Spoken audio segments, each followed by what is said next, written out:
क्या आपने कभी सोचा है कि झींगा क्या है? झींगा एक स्वादिष्ट समुद्री जीव है। ये समुद्रों और नदियों में पाया जाता है।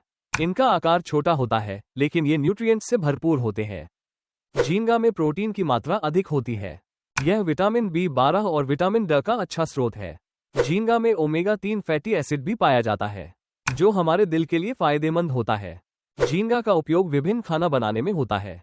भारत के तटीय क्षेत्रों में झींगा आमतौर पर खाया जाता है। यहाँ के व्यंजनों में इसे खास स्थान प्राप्त है। अगर आपको ये जानकारी अच्छी लगी हो तो लाइक और सब्सक्राइब करें।